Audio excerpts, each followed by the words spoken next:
Do you know that thought waves are cosmic waves that penetrate all time and space? You see, as you get studying this and as you start to get into it in some depth, the ideas are so vast, they're so huge, and you think, this is about me? See, I don't think the vast majority of us have ever been introduced to who we really are. I think that if a person started to show some promise in developing a healthy self-image, they were told that they were being conceited. Don't be like that. That's not the way it should be. And of course, we get a lot of other bad information in there. But this law of vibration starts in our own marvelous mind. And I'd recommend that you start really studying this. If you just stick with us, what I've done, I've taken some of the most complicated material and I've reduced it to the most simplistic form, because that was the only way I was going to understand it, and I had marvelous teachers that helped me get that.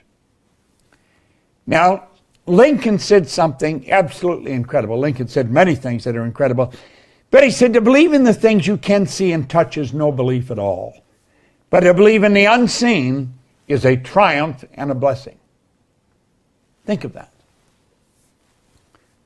To believe in the things you can see and touch. We've got things we can see and touch. That's no belief at all. To believe in the unseen is a triumph and a blessing. Do you know the biggest part of you you'll never see? The real you you'll never see. Now we've got to start to understand this. We've got to start to get it in the right slot in our mind. We've got to realize that there's so much to us that we don't really get. We don't understand. Our educational system is so lacking in teaching us who we are. You can study psychology, but most people that study psychology have never really got to know themselves. I'm talking about in depth, who you really are, your relationship to the whole scheme of things, or your relationship to God. You're talking about an infinite power, and you're created in that image. We have infinite potential locked up within us. What we want to do is learn how to use it for good in our life. This man changed my life probably as much as anyone in all the years I've been here. Leland Val Van de Waal introduced me to some enormous ideas. That's a slide of Val working in a seminar that he and I and Mark Victor Hansen, Jack Canfield started. I come up with the idea on a plane. I phoned Mark Victor Hansen. And then we got a hold of Val and Jack and got other people. And we put together a thing called the $1 Million Forum. And the idea behind it was we were going to teach people how to earn $1 million by setting up multiple sources of income. It was an absolutely phenomenal program. Now, we had some phenomenal teachers in that program. I mean, it was really a mind blower. It was so good. And Val, of course, wowed them all.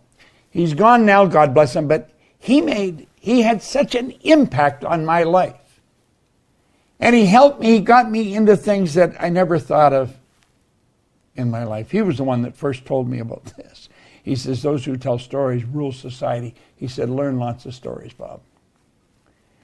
Because he said, you are a story. You are a story. Now think about that. You are a story. You're a mass of energy and you function on frequencies. You are. Now think of that. You may not think of yourself that way. Then you might say, what's this got to do with anything? Well, if you really understand it, you can attract more money, all the money you want, as a matter of fact. You can attract good health. You can attract great relationships. You can attract phenomenal business. I sat down on a sofa in a room by myself, in a little house on Maplewood Lane in 1973, and I said, I'm going to build a company that operates all over the world. The lady that introduced us, Mikey Steller, is our Chief Operating Officer, and she's also our Marketing Director. And I sat down to watch television one night, which I very rarely do, and I only watched it for a few minutes. I thought, I don't want to watch this. And as I was getting up, my phone rang. And it was Mikey on the phone. This would be maybe 2-3 weeks ago. And she said, Bob, I just got a call from Betty. We're in every country in the world. I thought, wow. I wrote that in 1973. I was intellectually involved and I got emotionally involved. But I was it. I was the company. There was no one else. I was by myself. That's what I wanted to do. If you don't know what you want to do, you're going to drift. You're just going to float around like a leaf on a windy day. You're not going to go anywhere. You are a mass of energy and you function on frequencies. And Val really helped me understand that. Val Van der Waal had a very strong spiritual understanding. And he said, Bob, if you take a picture of yourself with a Kirlian camera, you're going to see yourself as a glistening, radiating, gleaming form. Semyon Kirlian was a Russian photographer back in 1934, and he perfected Kirlian photography, what we call now Kirlian photography after him. When you photograph mass, you can photograph the energy coming from it. You can photograph a plant, and you'll see there's a vibration coming from the plant. Everything vibrates. A garden rock is vibrating. Everything moves. Nothing rests. Now, why am I telling you this? I'm telling you because I think it's a mighty important thing for you to really understand.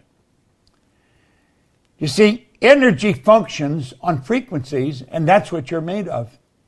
Your body is a mass of living energy. A frequency is a level of vibration. That's exactly what a frequency is. There is an infinite number of frequencies. Remember I said you can think, activate brain cells, and you send off a charge of energy. Now stay with me here. This is so important, yet it's so misunderstood. There's an infinite number of frequencies. Every one of those little purple lines represent a level of vibration. Now, do you know, Albert Einstein, God bless him, he sure had his act put together, didn't he? He said, everything is energy, and that's all there is to it. Match the frequency of the reality you want, and you cannot help but get that reality. It can be no other way. This is not philosophy. This is physics. Now, this is what we teach here at the Proctor Gallagher Institute. We teach you the primary cause of the good that you desire. You take care of the cause, the effect always takes care of itself. In fact, Emerson said the law of cause and effect was the most important law in the universe. I don't know if I agree with that, but he's certainly pretty close to it if he isn't right. Everything is energy. Now think. That's all there is to it. Everything is energy. Everything. Match the frequency of the reality you want. Yet you cannot help but get that reality. It can be no other way. This is not philosophy. This is physics.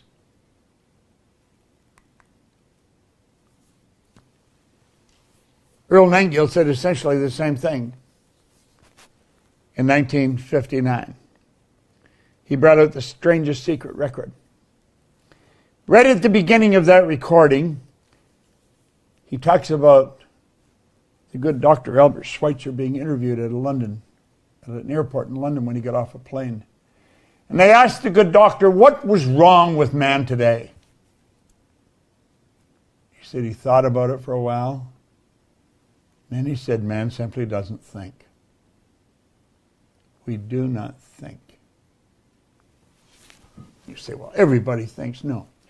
Understand, mental activity does not constitute thinking. You have 5 senses. You can see, hear, smell, taste, touch.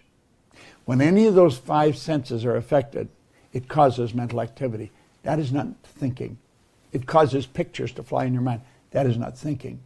If you heard a siren in the background right now, you might see a fire truck or an ambulance on the screen of your mind. That's not thinking. You have higher faculties. These higher faculties, most people know little about. Oh, they hear the word every now and then. You have perception, the will, reason, imagination, memory, intuition. These higher faculties are what literally separate us from all the rest of the animal kingdom. All the rest of the little animal kingdom, they're completely at home in their environment. They blend in. You and I are totally disoriented in our environment. We're totally disoriented. That is because we have been given the godlike ability to create our own environment. Charlie Tremendous Jones was a great man, just a phenomenal public speaker, great teacher, and always promoting books. He said that he believes that we're the composite of the books we read and the people we associate with. I'm inclined to agree with him. Well, as you start to listen to Earl and The Strangest Secret, a lot of things started to happen to me. And it changed all kinds of things in my life. Now, there's the two men that both ended up being mentors of mine because I worked with them. I worked very closely with them, but it was as a result of me listening to this recording. I was listening to this recording and I thought, yeah, it would be phenomenal to work with them. Well, it was in 1966. I went to visit them. And I decided I want to work with them. And you see, it was what they would teach me, what Val would teach me, that helped me understand how I had done what I did. You see, Ray Stanford sat down with me and he put an R on a sheet of paper. Then he put 3 letters down beside it, 2 H's and a W. Now he said, Bob, let the R represent results. And let the 2 H's and a W, happiness, health, and wealth. Then he asked me if I thought he was a happy person. I said, yeah, he seemed pretty happy to me. He said, did you ever see me sick? I had to admit I hadn't. He said, did you ever see me when I was broke? I had to admit I hadn't. This guy always had money on him. Quite a bit of it. He said, Bob, you're one of the most miserable people I've ever met. Now, this is in 1961. He said, you're always sick. He said, you don't have a terminal illness, but you've always got a cold or a headache or something. And he said, you're always broke. Now, he was so right. I was earning $4,000 a year. I owed $6,000. Now, I want you to think of this. At the time, I had 2 months high school. I had no business experience at all. I was 26. I left school when I was 15. I worked all over the place. I was in the Canadian Navy. I worked in bars and in factories. Always dumb jobs.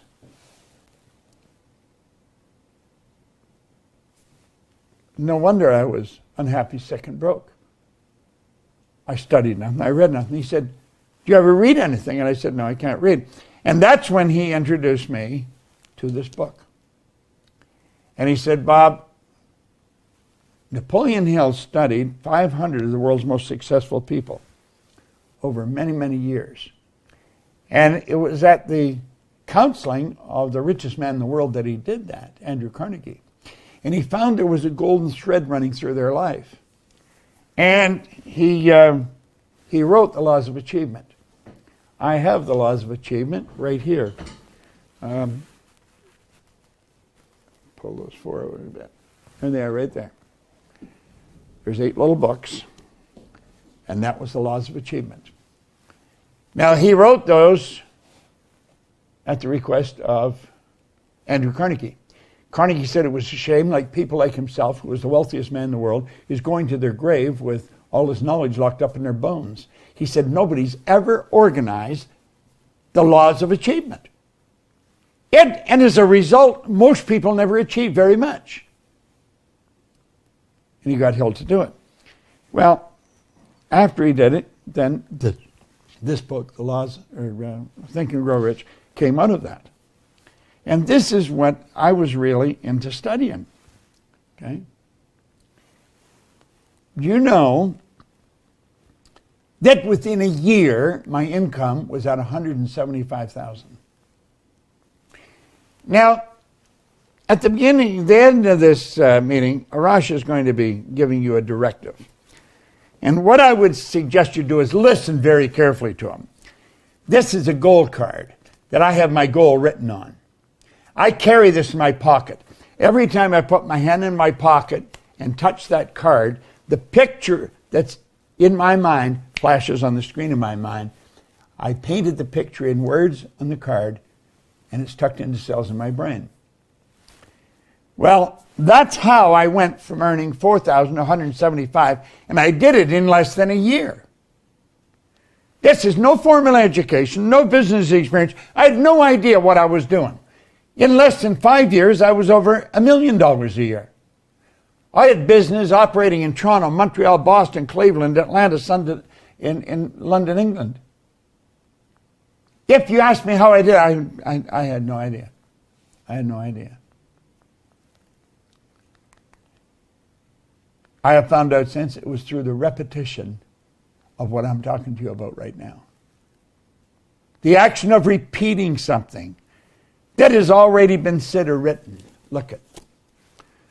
Ray said to me, if you read this every day,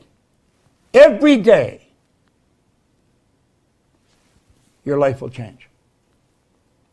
He got me to commit to doing that. I committed I would do it.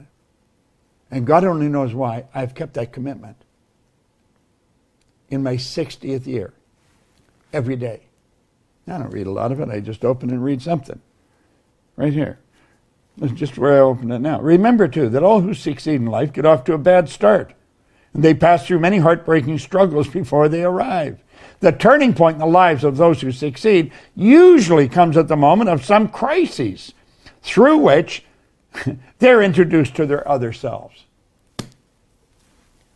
Now, just read that. I mean, that's inspirational. You learn something from that. Well, 1968, I was their vice president of sales because that is something I wrote on the card.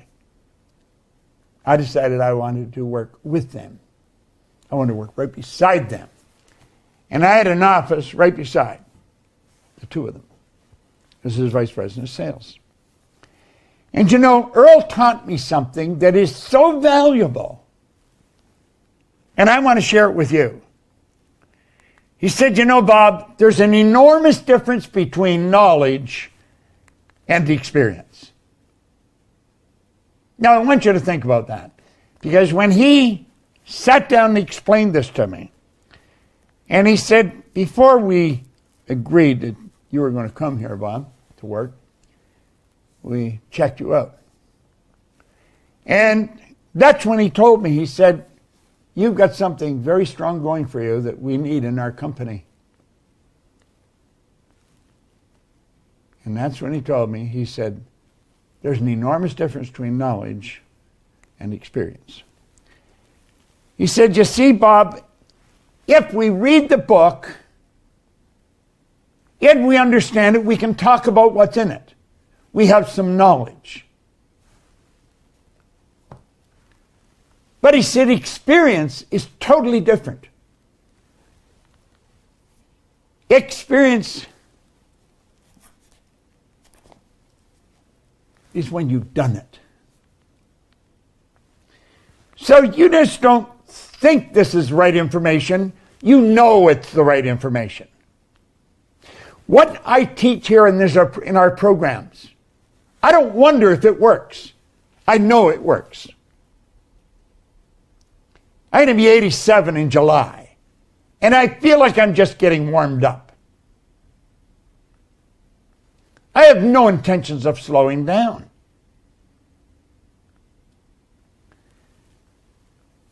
We earn millions of dollars. We operate all over the world.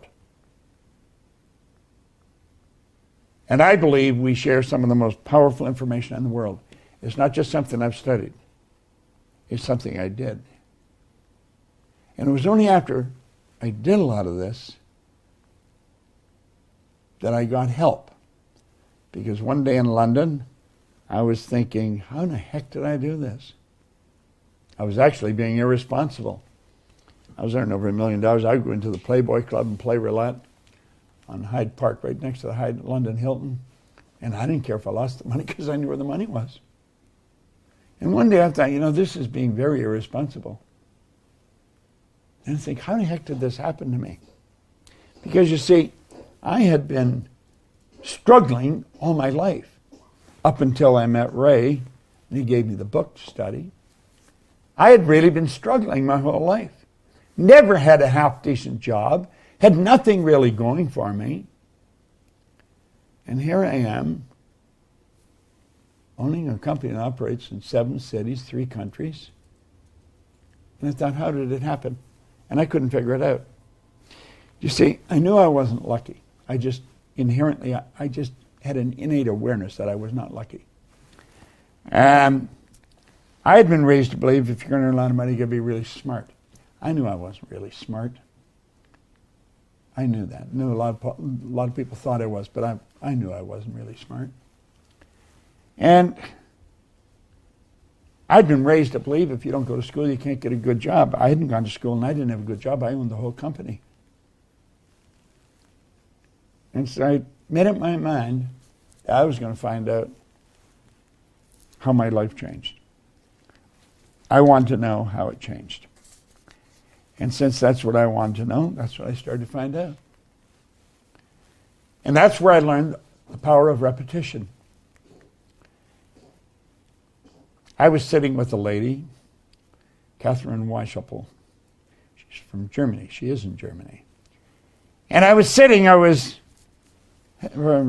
of like a review meeting with her. She was a consultant of her company. And I was sitting with Gina, my assistant, and Catherine said, I believe success is 5% strategy and is 95% mindset. I had never heard that before. And I looked at her. I just intuitively knew she was right. I knew she was right.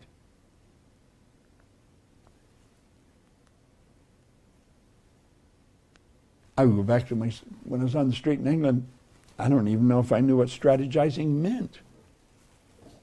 I didn't feel bad not knowing. I mean, why would I know? I hadn't gone to school. I'd never been in business, Success is 5% strategy, 95% mindset. You see, it's all about the mind. It's about your marvelous mind. Now, before tomorrow, I'm going to show you different concepts. I'm going to explain them so that if you had a 15-year-old, the 15-year-old would understand it, believe me.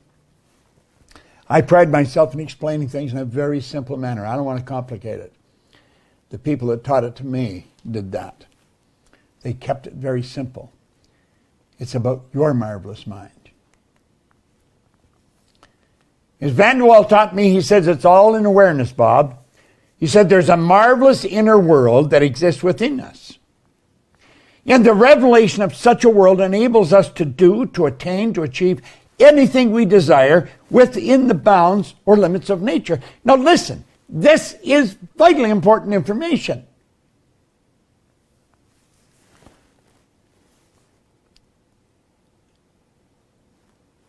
I have never really studied finance. I'm not a financial guy. I've earned millions, literally millions of dollars. I think it's the easiest thing in the world to do. But I don't know how to manage money. I really don't. And I had my own company. But if we go back to what Einstein said, if we get the picture and we get into the energy of the good we desire, you can't help it. Have it manifest. Around 15 years ago, we had a lady come to the seminar who was a securities attorney. Oh, we've got a little friend here. And Sandy Gallagher was a securities attorney, very successful one. She became fascinated with what we were teaching. one thing led to another. I'm going down the road pretty fast here. And Sandy Gallagher became my business partner. Sandy is really a financial genius. She really is. She was buying and selling banks, turning banks public. Here's Bob, knew nothing about finance. And I attracted the perfect business partner for me. And I could just go ahead and do what I love doing. And I knew that our company was in good hands with that. And Sandy runs our company. She is the CEO, the president of the company. Now, why am I mentioning this? You've got to become aware that you can and will attract whatever you require to cause whatever picture you're holding in your mind to move into form. It's not an accident. There is a marvelous inner world that exists within us. And the revelation of such a world enables us to do, to attain, to achieve anything we desire within the bounds or limits of nature. Now, that law or that truth was taught to me by this man. He taught me so many things. God, I miss him. Val and I became great friends. We did a lot of work together. Val, he was a big guy. I've always been not that big. I think I was about 135 pounds when I started to work with him. We'd be out on the road, and we both liked buying clothes. We'd go into a clothes store. He said, "You got any men's clothes in here?" He was always ribbing me. He said, "You know, this guy has to run around in the shower to get wet." I think what he was doing was making excuses for him being as big as he was. But sure, a great guy. Now, he's the one that woke me up, and he introduced me to this drawing. And he said, "Bob, I want you to let that represent you." And he said, the big circle represents your mind. The top half of it is your conscious mind. And the bottom half is your subconscious mind. Now, you've been reading a lot about this, but I would suspect that you're very confused when you read a lot of this stuff. I think one of the best books on the subconscious mind is Dr. Joseph Murphy's book, The Power of the Subconscious Mind. It's a phenomenal book. If you don't have it, your library is not complete. And at any rate, he taught me this drawing, and he said, when you think of yourself, you got to have an image. You got to understand the mind is everything in your life. You got to learn how to work with it. Now he said, let's look at it this way. There's the mind, and there's a positive sign and a negative sign. Now he said that actually represents a law of polarity, the law of opposites. And he said here, a power flowing into your consciousness. And when it flows into your consciousness, you create thoughts. You literally create thoughts from a power that flows into your conscious mind. You can originate thoughts. You can think something that no one has ever thought before. You have a unique ability to do this. It's the thoughts that you think in your conscious mind that you impress upon your subconscious mind that causes you to feel the way you feel. Feeling is conscious awareness of vibration. Those feelings are expressed with and through your physical body. That causes the action which produces a result. Now, getting them all lined up is called attitude. Now, some people line up on the negative side. They're going to see what's wrong. And you know something? They're right. There's something wrong. Other people go on the positive side. They see what's good. And they're right. There's something good. You can find what's right or wrong in anything. Doesn't matter what you're looking at. If you want to find what's wrong with my presentation, just keep looking. Take a pen and pencil because you're going to get busy.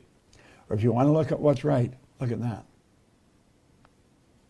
There's a power flowing into our consciousness, and we have the ability to think anything we want to think.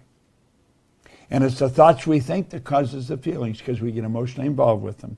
That causes the body to move into action and produce results. Now, this drawing is without question so valuable. and so misunderstood. And he went on to explain more about the conscious mind. He says, that's your thinking mind, Bob. Problem with most people is they don't think. They really don't think.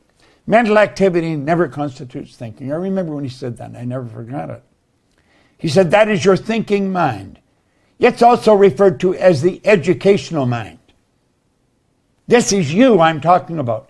Now, as I keep building this idea, you're really going to get to know yourself, the world you live in, and the laws that govern your being a lot better.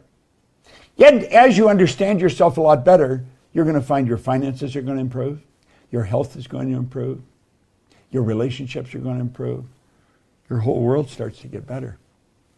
The educated mind is also referred to sometimes as the intellectual mind. That's where all the intellectual factors are. Remember I told you what they were? You had perception, the will, reason, imagination, memory, and intuition. There's 6 of them. They are our mental muscles. And as you start to understand how to develop them, you can become a very powerful person. If you've ever been in a seminar I've been in, you know that I can walk up to a person, I can tell them all about themselves. Everything that goes on the inside shows on the outside. It's your intuitive factor that enables you to read that. We hide nothing. And I always do this in a seminar to show off a little bit. I want really get your attention, see what I can do. But then what I really want to do is say, if I can do it, you can do it. See, we watch other people do things and we become fascinated if they're doing it really well. What we want to understand, if we want to do it, we can do what they're doing. The subconscious mind is your emotional mind. When you're emotionally upset, you've got the wrong ideas being fed into that part of your mind. Now, over here on this side, because you can think, you have the ability to choose. And because you can choose, you can accept or reject everything that comes down the road. Everything. God, there's a lot of crazy information coming at us through TV, newspapers, radio, television. Just overhearing restaurants, conversations, if you can get into a restaurant. You can accept or reject everything, and then you have the ability you can originate. Now, the subconscious mind doesn't have the ability to do all those things.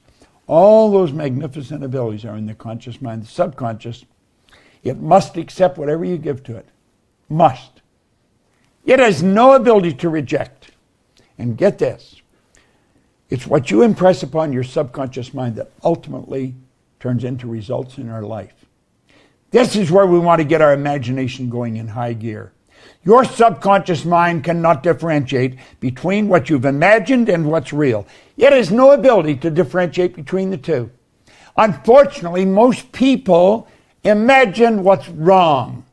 They think of what they don't want rather than what they do want. Now look here for a moment. Let's take that knowledge and we'll say, this is you, today. There's information coming at you today, and it is terrible information. And it's flowing into your conscious mind. Now, you have the ability to think, you have the ability to reject that. You can say, get out of here. And they all go away. But you know something? Most people don't do that. You want to know what they do? This is what they do. They're not thinking at all. Their subconscious mind is wide open. And that information goes right into the subconscious mind.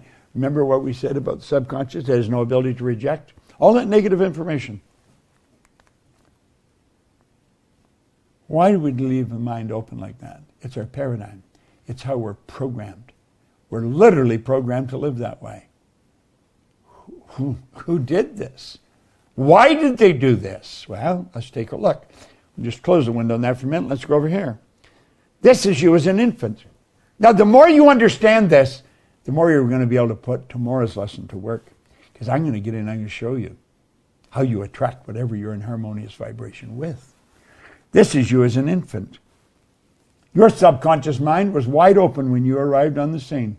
I don't care what language was spoken around you, that's the language you learned. If there was more than one language spoken around you, you would learn more than one language. You see everything that was going on around you.